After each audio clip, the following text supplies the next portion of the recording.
Hey, Bud Lake, New Jersey. Not Budney Beach for my children who think that's funny. Inside joke. Android is starting. Starting apps. There it is. All the different devices all plugged in first, and then I plug the whole thing into the cigarette lighter in the back, and then it all lights up. Like a Christmas tree or a big, beautiful eagle soaring high in the direction of your goals and your dreams. That's what Robert Zink always says. Firmware update is ready. I keep erasing everything. I had a 2-day trip down to Walmart, and it was a clusterfuck, and it was through DC. I showed interesting traffic and police. No high-speed chases, but lots and lots of construction. And I'm just summarizing it now because it was such an interesting 2 days. It took 7 hours at the Walmart to get unloaded down in Gordonsville, Virginia. And I told you all this stuff. And then I reach up to hit the power button and the screen disappears. I have to hold the power button down to get it to shut and clear off, and I can't tell the difference when I'm driving along. So when I click the power button right now, I'm going to make sure to hold it down long enough. But when I'm driving, that's when I sometimes just hit it once instead of holding it down up. All kinds of interesting things happening. I told you that I won't find out about my job if I'm going to have my university teaching job. I won't find out until mid next month. So I'll keep going along, keep holding up my end of life. I can't. There are a lot of other things that I've been talking to you about that I've erased, so I'm just going to think of them as I think of them. We'll see if there's anything beautiful on the road, or exciting, or dangerous, or annoying. Then we'll just go from there. Catch you soon. So today's journey is into the Pocono Mountains, and it looks like fall all year long. The oak trees are bringing their new leaves out and pushing the old. There are a lot of oak leaves. A lot of gear shifting today because we're in the mountains. A lot of jake braking.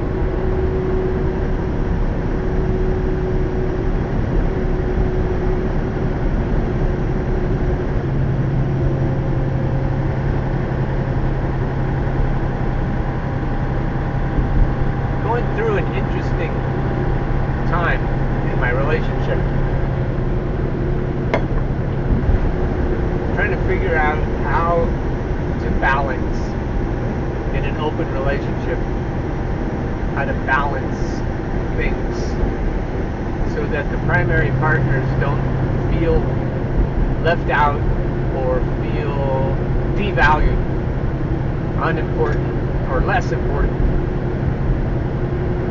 than the not primary partners. And then the idea of having more than one primary partner has been moving closer to both of our thinking.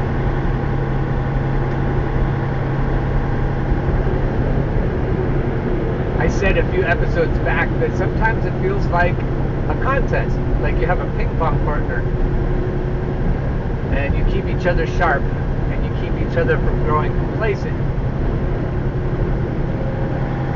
But when it goes past ping pong and it feels more like sword fighting without safety swords and without safety gear, when it gets heated or emotional, you have to figure out, I don't know about drawing the line. I guess you have to figure out where to draw the have to be certain that your own motives aren't selfish or exploitative or abusive, and perhaps the worst kind of abusive, neglectful. And insecurities rear their ugly heads when you least expect them or most expect them. And the insecurities are when they rage out of control, make everything, it's like gums up the works, makes everything impossible. Dealing with insecurities, this is a hard and fast rule. Dealing with insecurities is not the responsibility of the other person. The person who feels insecure has sole responsibility for working it out.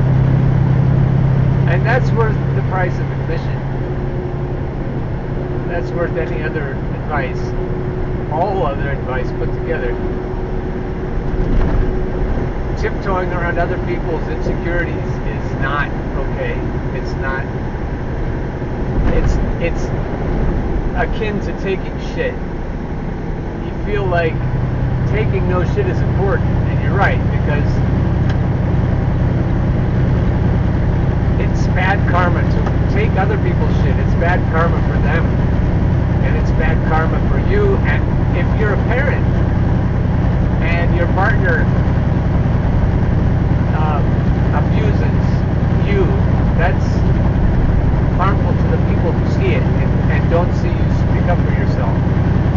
And if your partner abuses your children and you don't stick up for them adequately, you can see the danger there, and you can see the harm.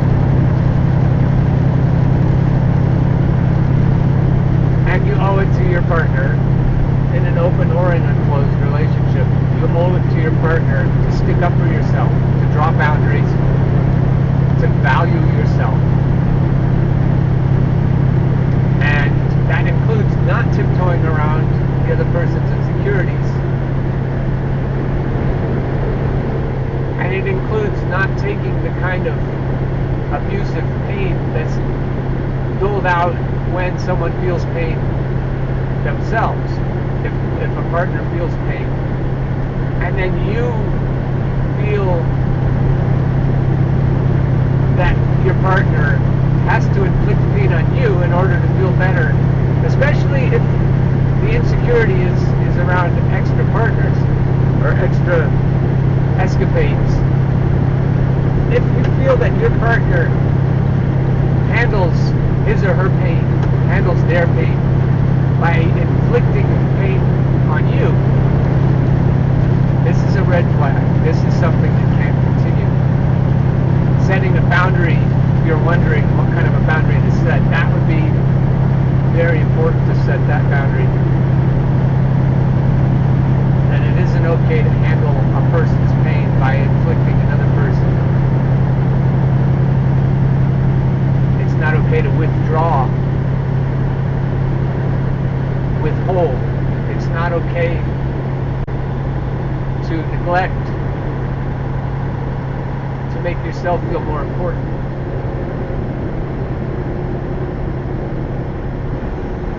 That's worth the price of admission.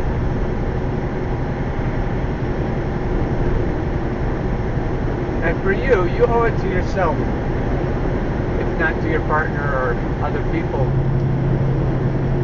You owe it to yourself to stand up for yourself and not accept that kind of treatment. And if you're alone for a while, or if you're alone, you're not alone because you're with the person who cares about you the most, which is you. And you nurture yourself better than anyone. And if you can nurture yourself for a time, and you do then bump into somebody beautiful and wonderful, you'll be ready. So you can practice, whether you're in a relationship or not, or in multiple relationships, you can practice being your primary caregiver. And you'll be for anything that comes.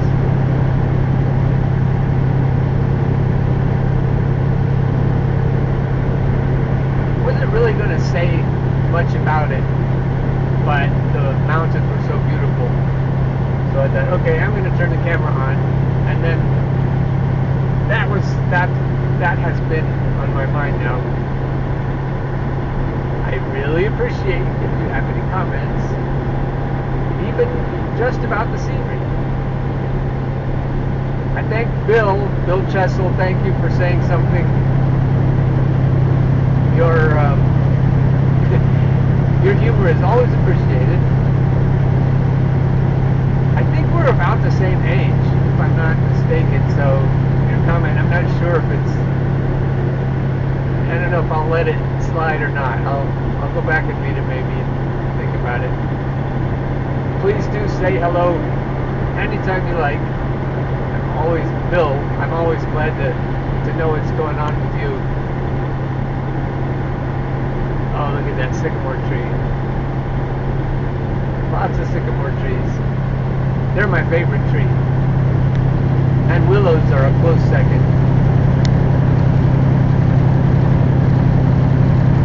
Okay, stay tuned. Probably, well, maybe we'll check back in. I keep erasing everything though, so I gotta make sure to turn it off properly right now, or there won't be anything to show you later. Here's hoping. This neck of the woods looks like up in New Jersey.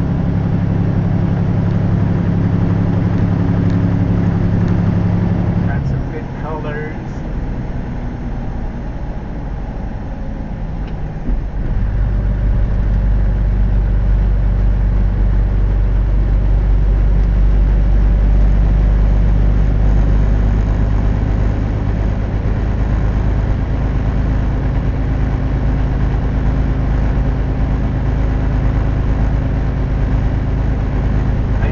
Turn it back off again correctly so I don't lose everything.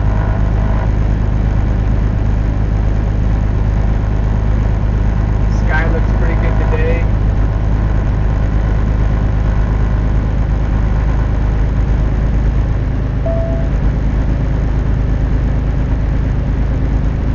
Reduced speed ahead.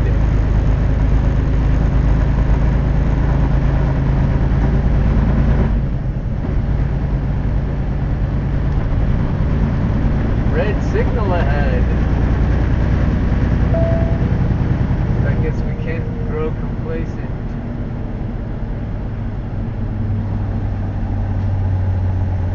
Does that look like a red? Yeah, they knew it was gonna turn red.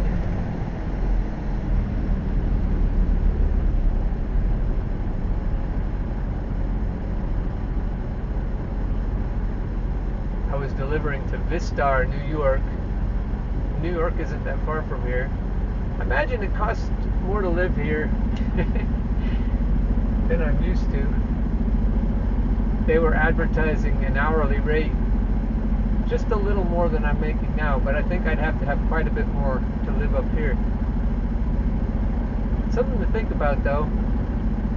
It looks very like the troubles of the world are far away. I don't know, maybe it's bad for us not to be in touch with the troubles of the world. I think that happens a lot during COVID.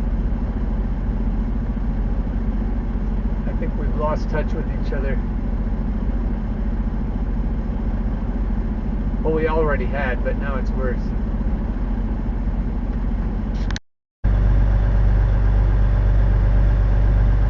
You can see Turkey Hill from here. And the windmills. I know I tell you, you can see the windmills, and you probably can't unless you really strain. But they're there turning, both of them, pretty rapidly. Turn right on River Road.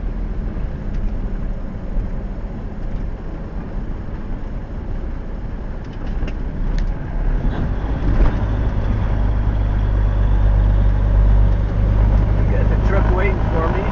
He's just off camera, but you'll see him in a second.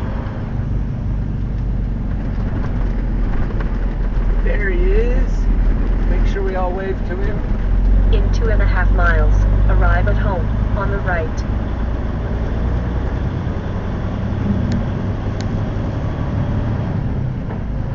He has quite a line behind him.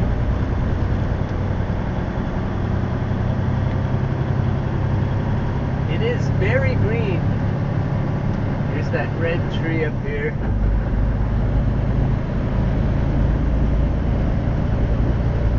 And pink. And rust.